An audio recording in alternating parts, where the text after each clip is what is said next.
Welcome to another episode of This Too Shall Suck podcast, where we talk about the real of grief, the whole grief, and nothing but the grief.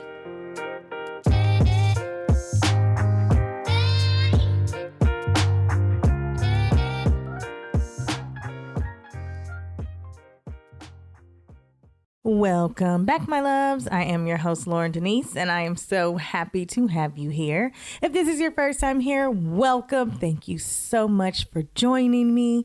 I am super thankful you are here. If a friend referred you, if you just happened to be scrolling Apple or Spotify and found me, thank you. If you are a loyal love of mine, thank you so much for listening. Welcome back. And I am so excited to be continuing this journey with you.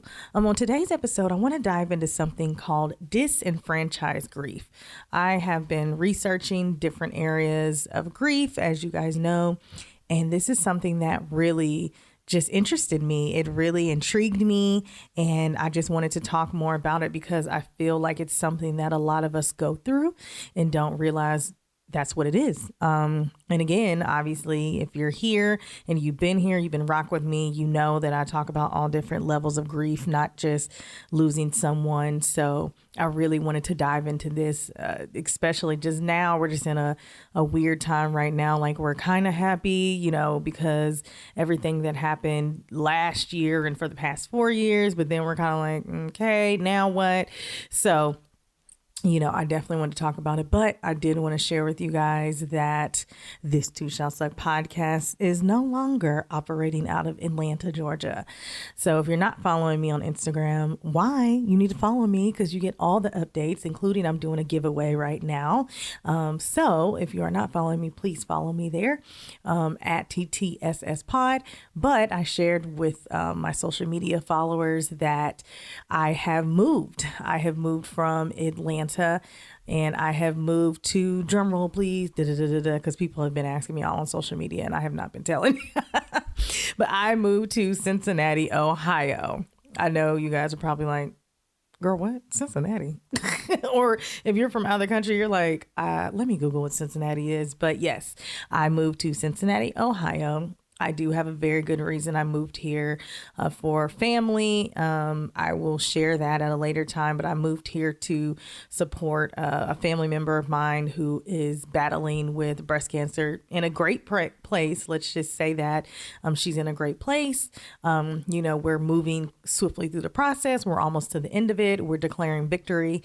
So yes, I moved here to be closer to her and support her in, the journey that she's going through. And so, yes, This Too Shall Suck podcast right now, I am currently recording in my home office in Cincinnati, but I do love my new home. I do love my new office / podcast space. So that's a good thing. But as I was researching this disenfranchised grief, I realized me moving is and can be a part of that grief.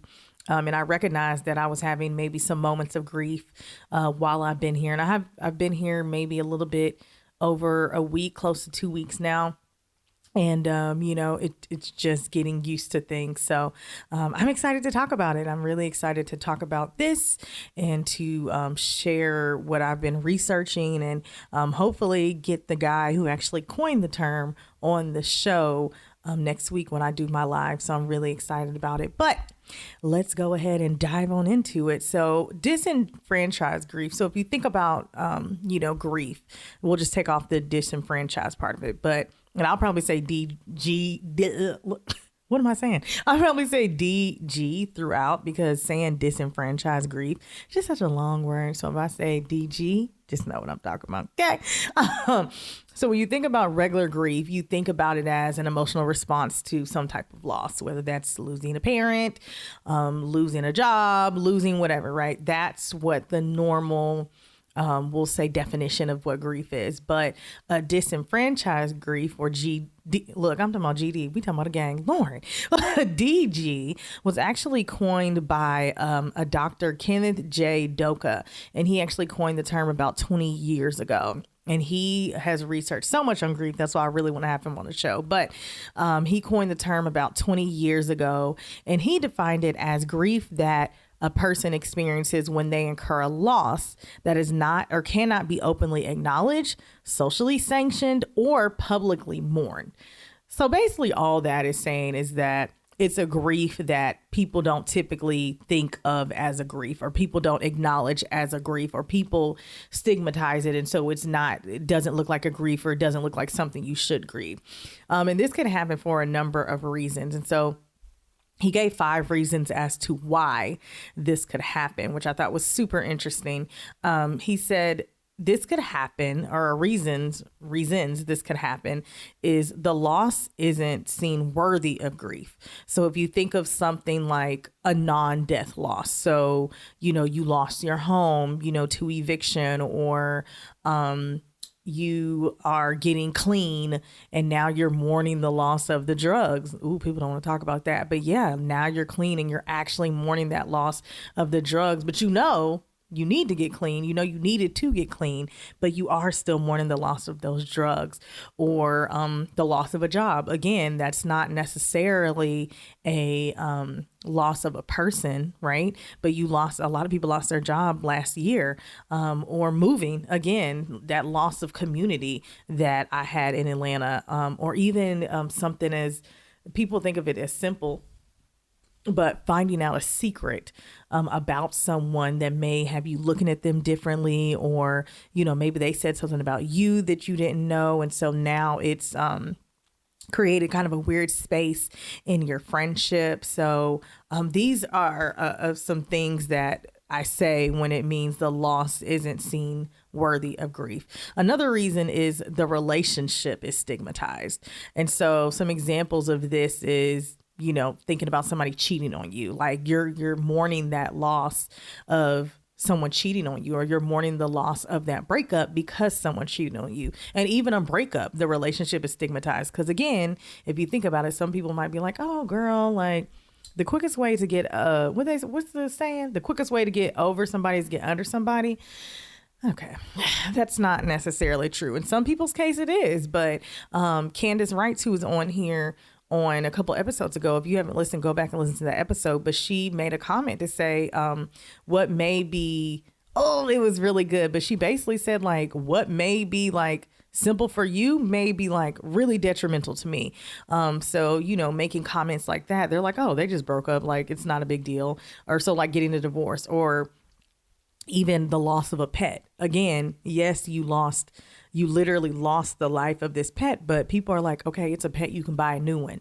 They don't necessarily assume the relationship that you had. So they stigmatize that relationship like, well, it's just a dog, or it's just a cat, or it's just a hamster, whatever kind of pet you have. And so they stigmatize their relationship to say it's really not that big of a deal for you to be doing all that. Or people, this is one that was really intense that I was reading about, is infertility, right?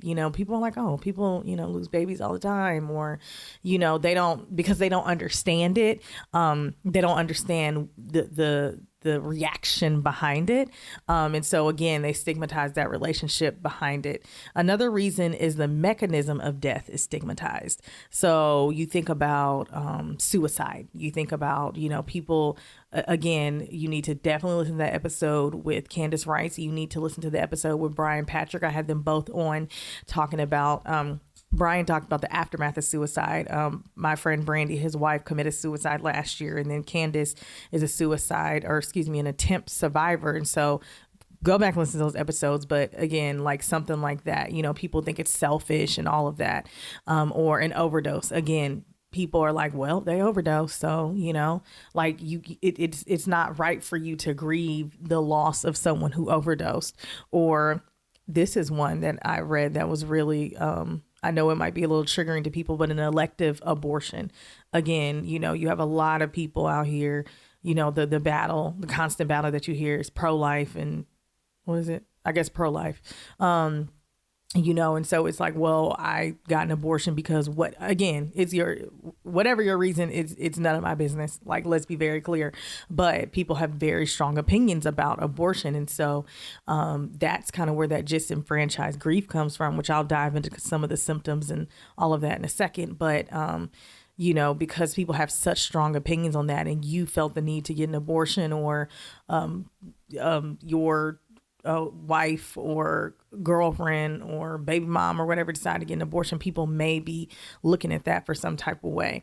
Another reason, or the fourth reason, shall I say, is the person grieving is not recognized as a griever. So think about like a coworker. So like, if you lost a coworker and they're really struggling, they're really having a hard time, and they're looking at you like, well, did you even know her that well? Like, yes, like maybe y'all sat, across from each other, but did y'all talk? But you really be having a hard time. And you may be having a hard time, not necessarily because of the person that you lost, but maybe because it brings up something, it triggers something inside of you that you didn't necessarily know that was there, right?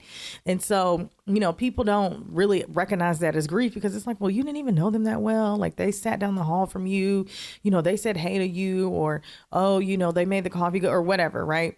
Or, an ex-boyfriend or ex-partner. I'll just say an ex-partner. And I have an example of this. For example, one of my exes actually passed away last year, my ex from college. And he was really my first, I'll say, like really real boyfriend. I had like boyfriends in high school and we're still actually good friends, me and like one of my boyfriends from high school. But like this one from college really kind of anchored me in what is a good relationship and what is not a good relationship. And I will say that him and I had a very, and I hate the word, let me not say I hate the word toxic. It's just very overused in my opinion, but we had a very tumultuous relationship, very emotionally abusive, very codependent. If you haven't watched Malcolm and Marie, like you definitely need to watch that movie.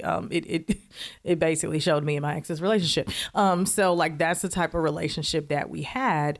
But he passed away and I really felt some type of way. Like I reached out to his mom, reached out to his sister, but I really, really felt like that whole day I was just off. And I called my best friend and I told her, I was like, I just feel really weird. He passed away. Like, and she knows all of the foolery that we went through in that relationship, but still like I felt away all day. But again, somebody who is not aware and does not validate the grief and doesn't kind of understand what it means would have devalued and unvalidated how I felt in that moment. And she didn't, because she understands what that means. And so again, that is another reason. Or think of like a childhood friend. So like maybe a childhood friend of yours passed away. You haven't talked to them in years, but you still feel some type of way. Again, it could be something that's brought up inside of you that you didn't know, but people don't look at it like that because they're like, you haven't even talked to this person in 10 years, 15 years. So what you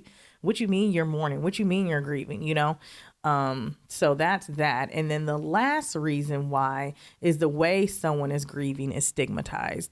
And so this goes back to everything that I always say is that people think there is some, I don't know, golden rule on grief, and there's not. And so, an example that he used, which I really enjoyed, is the absence of an outward grief response or extreme grief response.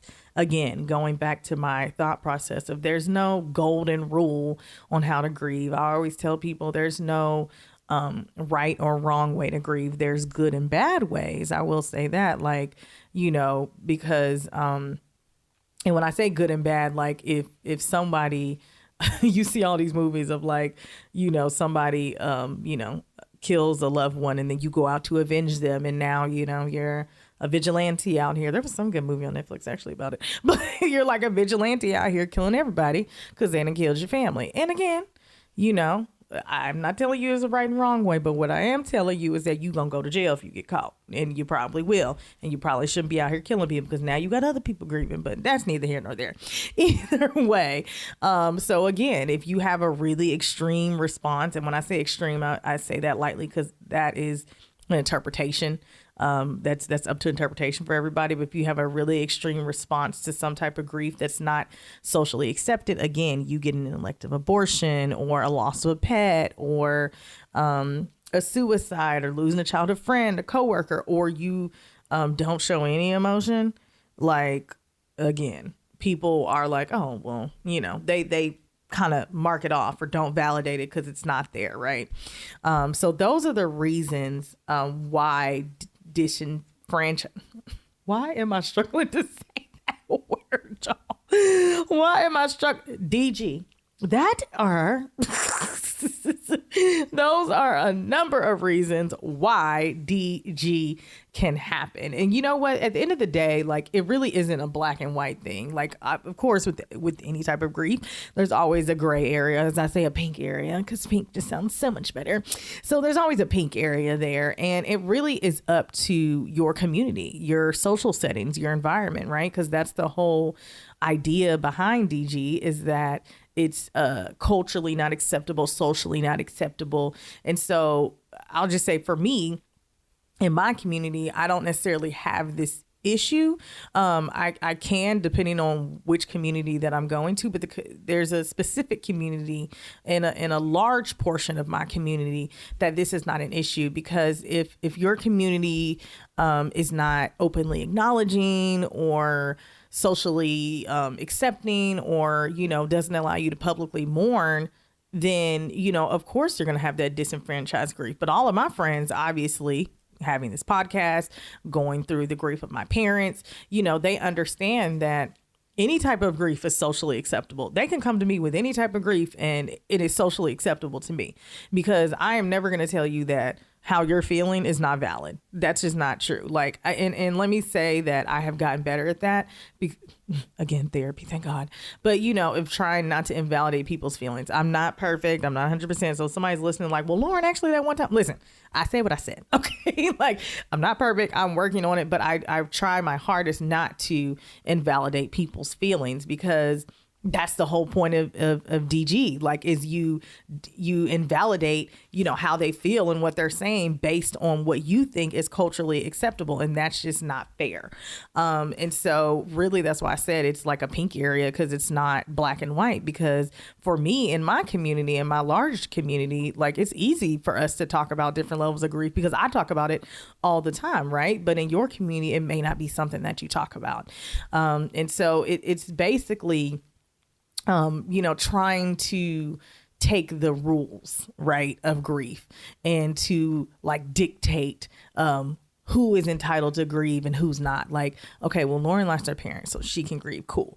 Oh, but you lost your dog, girl, you can go buy another one. Or, okay, like, their house, you know, burned down, but girl, you just got evicted because you didn't pay your bills, so you're bad. Or, okay, like, this person, like, you know, really was struggling, you know, because of whatever.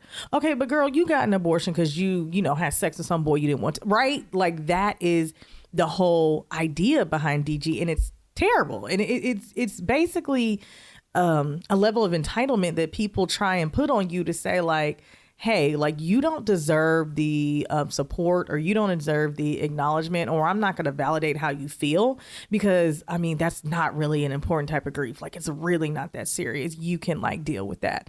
And that's why it's so terrible. And I will say that, you know, it can be self-directed. So DG can be self-directed. And when I say that to say that, you know, you can feel guilty. You can feel guilty about this feeling that you're having, the feeling of the loss, or the feeling of the grief. And because you're like, well, it's not that important, because, again, but you have to think about it. The community around you, if the community around you is like, that's not important enough for you to grieve, then of course you're going to, you know, kind of have those feelings of self-doubt, or it's not important, or, you know, it's not that deep, or I can deal with it, it's fine, you know. But again, it goes back to having that community. So it's so important to have a community around you that's going to not only validate how you're feeling, but support you and acknowledge that how you're feeling matters, and how you're feeling is a grief, and it's totally fine either way. It may not be a grief that I understand, but it is a grief nonetheless. And so, you know, again, if we go back to another thing that he discussed was society's influence on DG. Don't y'all love that I call it DG? But society's influence on DD. And I talked about it again a little bit a second ago about, like, you know, society, let me not say it's garbage. Society really just has a very skewed view, or let me not say skewed. They just don't have a really good understanding of grief, and hence why we're here. And so they really try and dictate why, let me not say why, who is allowed to grieve and for how long, right? And when I say that, I mean, again, going back to DG, you think of, well, okay, you lost a dog, so you'll be fine in a couple days, or, this person committed suicide. So yes, you're gonna grieve, you're gonna mourn, but then you're gonna get mad. And again, these are all signs of grief. But people are gonna dictate that. Or, oh, you lost your job. Okay, well, go ahead and grieve that, but you need to be, doing resumes tomorrow. You need to go ahead and get that done, right? Society tries to dictate who is allowed to grieve and how long. And so even you can think about it in the workplace, right? When you have your bereavement days. Let me tell y'all. So when my mom died, I was a flight attendant at the time, and the company that I was working for, and I think this is most companies, had a bereavement policy of 3 days, right? So when my mom passed, I didn't even use my bereavement days. Like, my manager at the time luckily was cool, and I was like, listen, I don't know what you want me to do. I'm literally not coming back to work right now. And I did end up going back to work, I think, 2.5 weeks later. And he even asked me, he said, why are you here? But I was just kind of like, because I don't have no money, because y'all aren't paying me while I'm not working, because there's no policy that allows that except for 3 days. And they did allow me to use my 3 days like later on, in the month. Like luckily I didn't have to use it during the time that I was planning the funeral. They did allow me to use it later on, just for 3 days on a weekend that I just needed a weekend off. But at the end of the day, like, you're asking me why I'm coming back to work. Well, I have to work because I still have bills. Like, these bill collectors don't give a dog if my mom passed away. What they care about is they rent money, or what they care about is their water bill, their electric bill, or they don't care about none of that. And so I had to come back to work. Yes, I had to come back to work and smile in people's face 2.5 weeks later, because mama had bills. You know what I'm saying? Like, my mom not going to tell me to stop working. She's going to be like, I get it. Like, but like, you still got bills. What you going to do? Right. And so, like, that's what I mean when they dictate how long. And even with that, sometimes they don't even give you bereavement days if it's not in the realm of what they deem as bereavement. So, immediate family, a parent, a sibling, a child, a spouse, maybe your grandparents, maybe your like aunts and uncles. But again, like, it just depends on the company. And some companies, they're not all 3 days. Some may be 5 days, some may be 7. But me personally, and again, y'all can please send me a message and tell me, if I'm wrong, but I've never seen one longer than 7 days. And if there is one, please let me know, because I want to see what they're talking about. But again, society deeming, who is allowed and who you can grieve and how long, like, what is 3 days going to do? What am I going to do in 3 days? The cats can't even close in 3. Like, what are you talking about?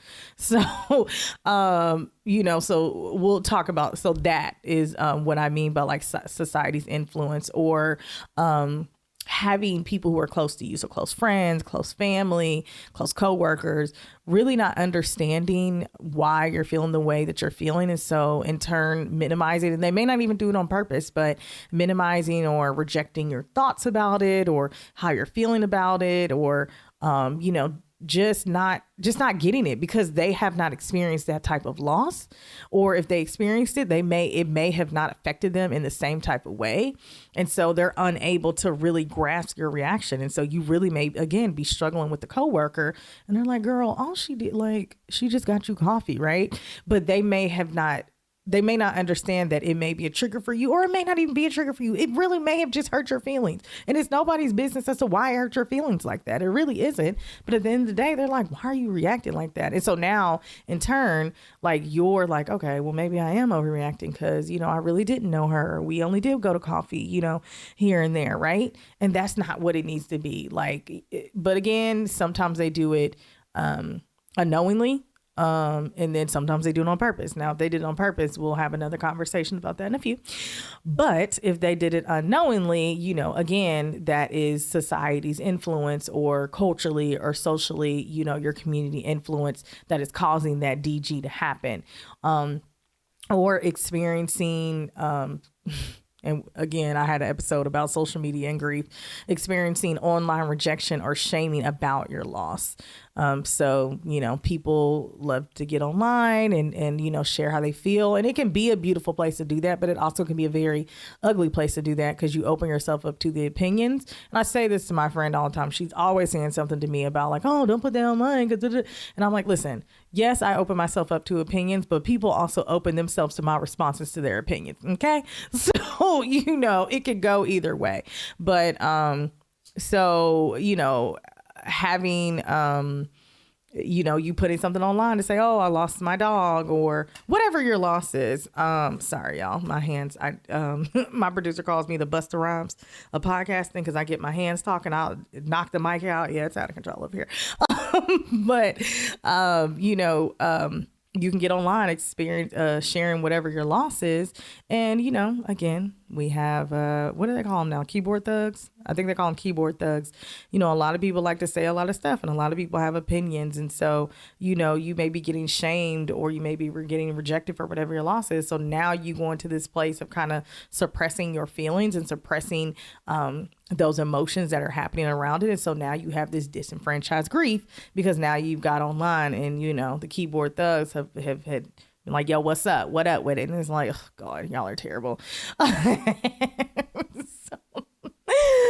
And then the last, kind of influence that society has is having someone in a professional setting reject your feelings. God, you know what? Like, thank God I've had two wonderful therapists. Like my last therapist, I'm so sad I can't see her, and she's in Atlanta, so I'm so sad I can't see her. But I told her, I said, girl, when I come back, I'm coming to see you just to do a little check-in. But that's never happened to me. But and I'm not even talking about like necessarily a counselor or a therapist. It could be a teacher. It could be a preacher. It could be a counselor. It could be, whatever it is, a trusted individual. It could be one of your colleagues, whatever it is. But being rejected in that professional setting can, again, also have you suppress those feelings. And therein lies a disenfranchised grief. So we're going to take a quick break because, mama got to pay bills over here. And then I want to give you some signs and symptoms that you may be having some disenfranchised grief and some ways to cope. So we will be right back.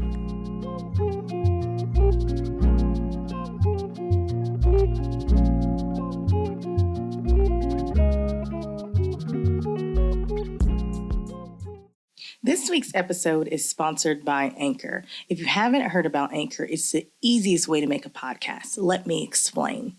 Number one, it is free. That means no monthly subscriptions, no hidden fees. It is free 99. There's creation tools that allow you to record and edit your podcast right from your phone or computer. So you don't have to buy all this equipment that I decided to buy. You can do it right from your phone or computer. And Anchor will distribute your podcast for you. So it's so easy for me to upload an episode and it can be heard on Spotify, Apple Podcasts, and many, many more. And you can actually make money from your podcast with no minimum listenership. It's everything you need to make a podcast in one place. Download the free Anchor app or go to anchor.fm to get started. And let's get into the show. All right. And we are back. It's my radio voice. So let's get into it. So some signs and symptoms of disenfranchised grief, aka DG. So obviously it differs from person to person. Again, any type of grief is just different. Everybody handles it differently. Everybody is just a different human being, how they handle things. But, or shall I say, however, the commonality of DG is that particular loss that you're experiencing is invalidated, or it is rejected, or it is minimized. And many people will often experience feelings of guilt, or they'll experience feelings of shame, or they'll get some type of energy that they don't need based off of their reaction to the loss, whether it is extreme or whether it is just happening in general, or whether there's nothing happening with it. So some other signs of it are, of course, any type of grief related symptoms that you're having. So, some sadness, any numbness that's happening, or denial, or you're going through those Again, I'll say 5 to 7 because it just depends on what article you're reading on any particular day. They can say 5 to 7 stages of grief. So another symptom could be difficulty sleeping. And all of these really are kind of symptoms of grief. So I just want to make that also clear. And I'm not saying like there's disenfranchised and there's regular grief, but what I'm just saying, like all of these things can happen. So these can be signs that you are experiencing some disenfranchised grief and you just didn't recognize it. So difficulty sleeping, or a change of appetite or loss of appetite. So these can be some symptoms as well. Like, you're losing sleep at night, when your coworker passed, or, you had that abortion or whatever it is. So that can be a sign. Increased anxiety, of course. You're minding your business. The next thing you know, you just randomly get anxious, or you get anxious when you see a video of a baby, or when you go to work now, anything like that. This one I thought was really interesting. Obsessive thoughts about having to hide your true feelings. And woo, that's a psychological mind game. Let's just start and finish there. Because it's not culturally or socially accepted, whether it's by like the greater society or the society or community that's close to you. So now you're like, oh, I can't like say how I feel. Like somebody may be talking about something, right? You may be having a conversation with some close friends, or not even some close friends, coworkers, whoever. And you may, want to chime in and say how you feel, but you're kind of like, oh, I can't say that because they're going to think, insert whatever the feeling is. Physical pain and tension not done by another ailment. So like you hadn't been working out, you hadn't been doing anything, but all of a sudden you have some type of physical ailment and you're like, I don't know what that's about because I haven't really been doing anything, so not sure why you're here. Also, childhood flashbacks of similar loss. And so, again, a coworker may have passed, or I keep saying this coworker. I should probably stop saying that. Coworker may have passed, loss of a pet. You may have lost a pet now, and then, it may really trigger something inside of you to losing. You saw a bird fall out the sky and all of a sudden you like really you had that flashback and were like, oh my God, and so now you're triggered, or feeling overwhelmed. And again, these are all, signs of really any type of grief. But the whole purpose of this is to say that you may be feeling some disenfranchised grief because it's not acknowledged as a typical type of grief. And so now you're like, oh, I'm not grieving, or it's not appropriate to grieve this because society said so, or my friend said so, or my family said so. But no, it's totally fine. And you may be experiencing it, and it's okay. It's totally fine if you are experiencing some disenfranchised grief. Now you know what it is, and now you know how to move forward in it, right? And so let's talk about some ways to cope with that. So the thing that I kept reading over and over, I read a whole bunch of articles. Like I told y'all, I'm like a nerd. I love reading research articles and all that. And so what I kept seeing over and over and over again was to validate yourself.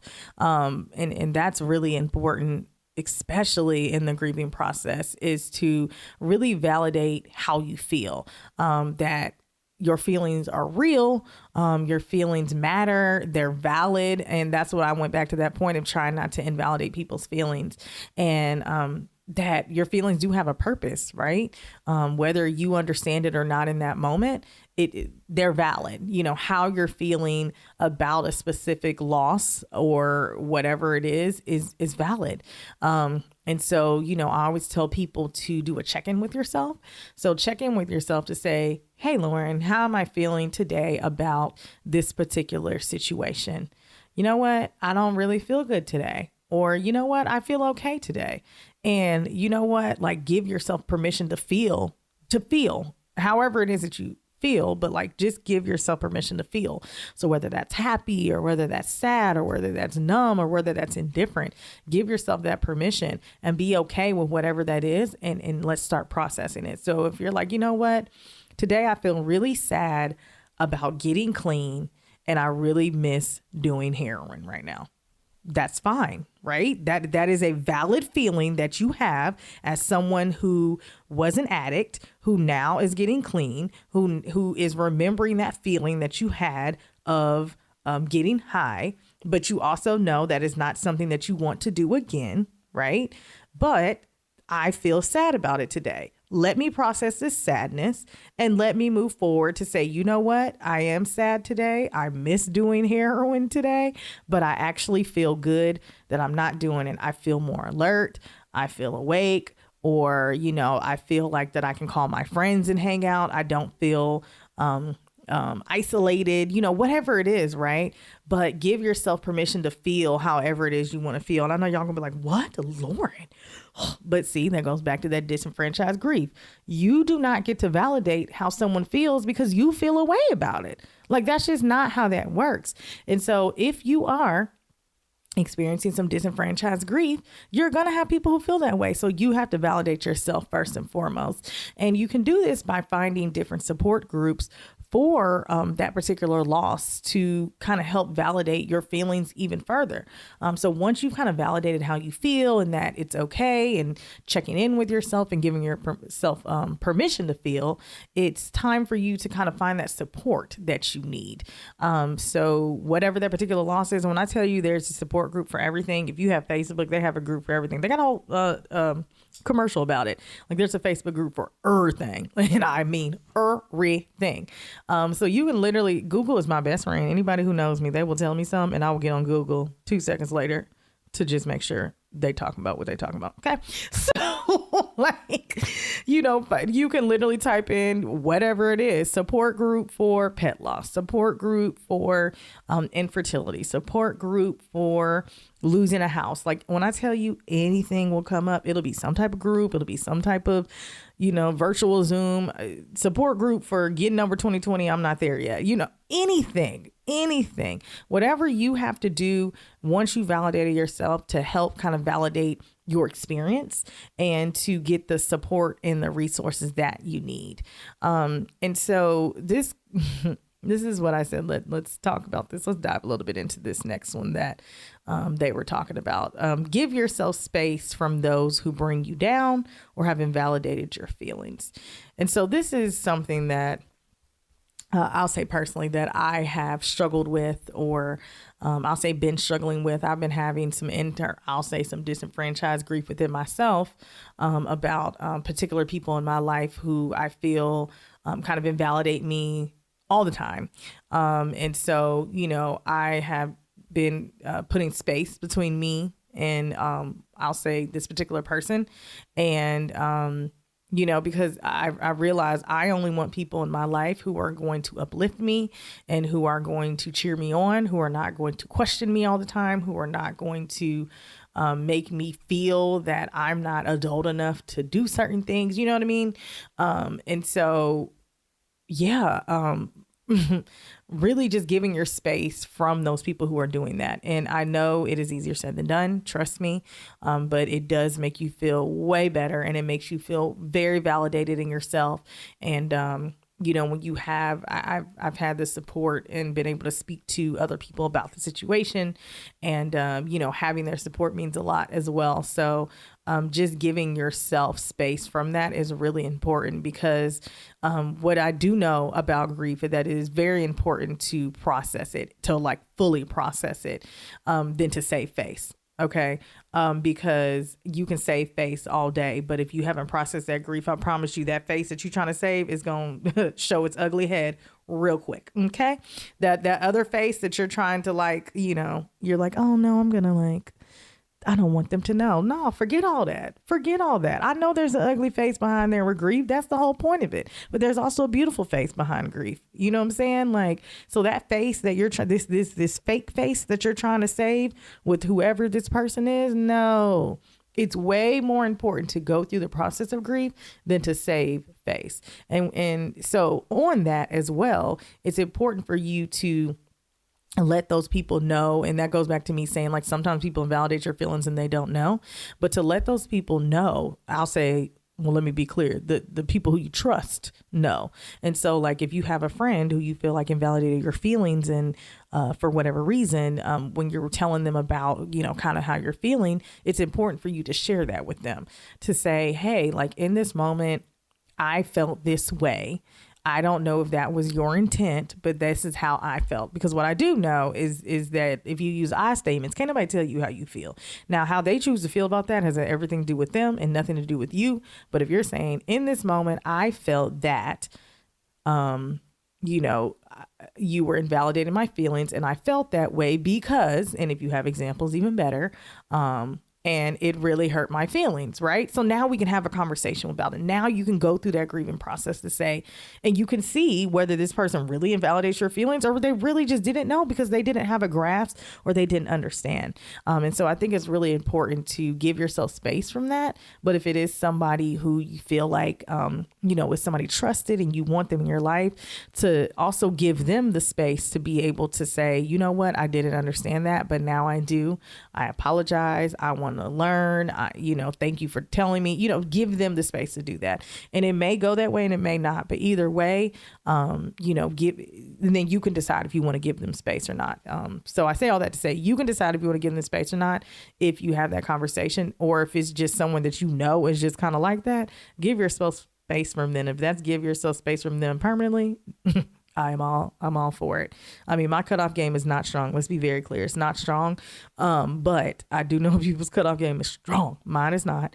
However, I am very clear on my boundaries, and I let people know all the time. This is my boundary. I have a hard boundary here, and you're not going to cross it. And if you do, I'm not talking to you. I mean, it's very simple concept. Find ways to express your emotions. So, you know, we talk about this all the time, whether that's in journaling, whether that's making music, writing music, art, you know, and I made this one up myself, so ignore me. Actually, don't ignore me. But I was telling my friend about these things called rage rooms. I don't know if they have them. They had them in Atlanta. I don't know if they still have them anymore, but they have them here in Cincinnati. But they're basically these rooms. They put you in this like protective gear, helmet, clothes, all that. And they literally, or smash room, I think is what it's called. And they let you just go in the room and start like smashing stuff. They're like, oh, how many items do you want in here? Do you want 3 items? Do you want a bat? Do you want a sledgehammer? Like, it's also, I'm like, is this like serial killer-esque? I don't know. Either way. I feel like it could go either way. But they put you in this room and you just smash stuff. Like, you just let out your anger. You scream, you yell, you smash stuff. So, hey, if that is what you need to express yourself, I am not judging. I'm interested. I just want to like smash stuff because I'll probably be laughing the whole time. Like, I'll be like, oh, this is fun. Cool. You know, I don't know. I just like to do different things. But either way, whatever you need to do to express yourself and your grief, you do that. Healthy. We'll say healthy. Okay. We'll say in a healthy way. Oh, and the last way to cope with it is to write a letter. Write a letter to the person who you may be grieving. Write a letter to your pet. Write a letter to the thought process that you might be letting go.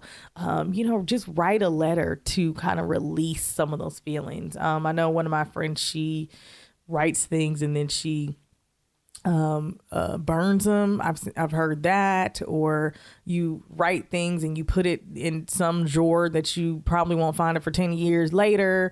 Or you write it and you rip it up, or, you know, whatever you need to do for you. But sometimes like releasing that person or place or thing, shall we say, that release of emotions is so good.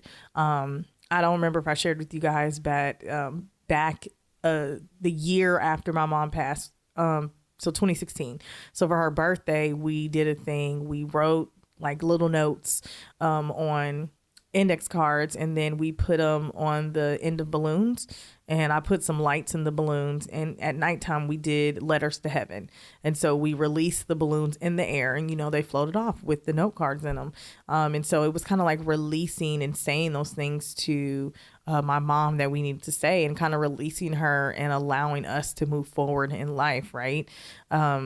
You know, and so that really helps like tremendously, actually. And so writing a letter to whatever it is, that thing that you're grieving, that person that you're grieving, that idea, the process that you're grieving, can really, really be a release. And of course, the last thing, I think I said that was the last one, was the last thing, but this is the real last thing, is speak to a therapist. You know, my favorite thing to do, speak to a therapist, speak to a professional. about what you're going through, because you may again feel like in your community you're not getting that love or that support that you need. And so go ahead and speak to somebody. And let me also be clear, and I'm having a whole episode on this. I'm getting all my therapists together actually right now, that just because you go to one therapist and you don't like them doesn't necessarily mean that therapy, like you should write therapy off, right? Some people, it takes them multiple therapists. I was just blessed that the two therapists that I did have, I did like them on both occasions. However, I called two therapists before my first therapist, and I didn't like them on the phone. So I'm not coming to you if I don't like you on the phone, right? And then my second therapist that I had, immediately loved her on the phone, immediately was like super hyped that she was available.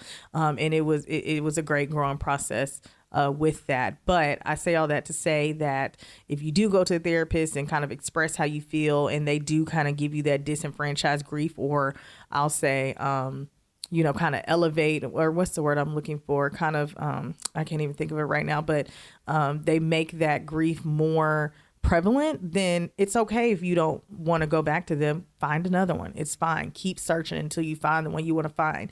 See if you can interview them. Like, because at the end of the day, yes, like, they're helping you. So you do need to be able to interview them and say, listen, like, these are the things that I'm looking for. These are the issues that I'm having. You don't have to tell them, everything. Obviously it's not a therapy session, but just say, and this is the experience that I've had with therapy in general, and just see what they say. And so then you'll feel comfortable being able to share, because that's the end of the day. You have to be vulnerable and open enough to go to therapy, to share what it is, or you going to therapy and not sharing or telling the truth.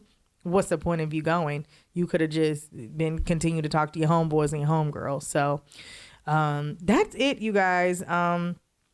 Like I said, this subject really intrigued me, and I'm really hoping I can get that doctor on my show. So listen, follow me on social media, because then you can see if I get him on the show, because I'm just really intrigued by this whole process of it. And it sounds like something simple, right? It's like, oh, okay, well, it's just me not knowing I'm grieving. Yes, technically, but also like, it's you not allowing yourself to grieve because society doesn't say that it's appropriate for you to do. And when I say society, I can mean the general bigger society, or I can mean the society community that is close to you. So that is why it intrigues me so much. And I just wanted to really talk about it and really just dive more into it and give you ways, because you may be in one of those situations.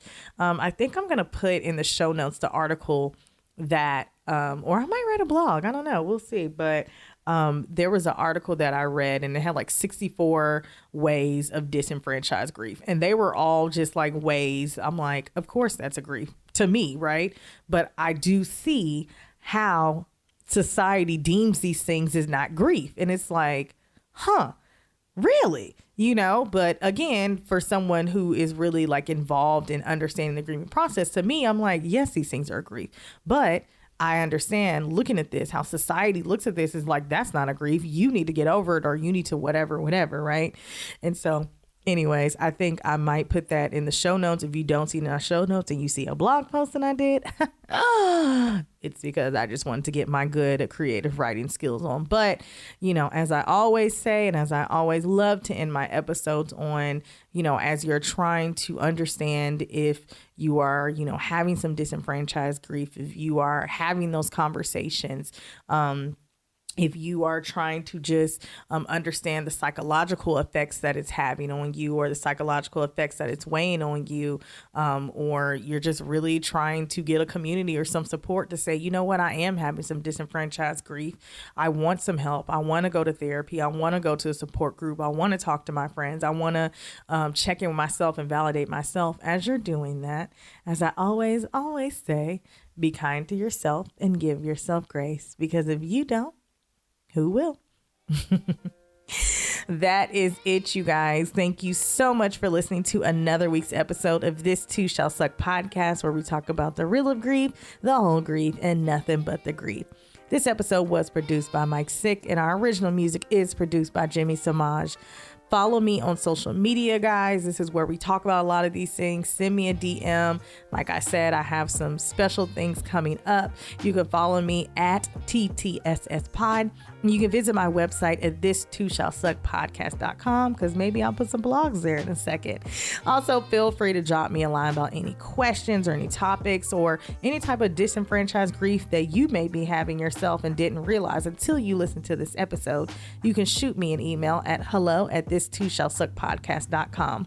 Wherever you are listening, please remember to rate, review, and subscribe. More specifically, that's for you Apple listeners. And share this podcast with someone you think it could help. As always, I love you guys, and I'm sending you love and light in your life because you deserve it. I'll see you on the next episode. Mwah.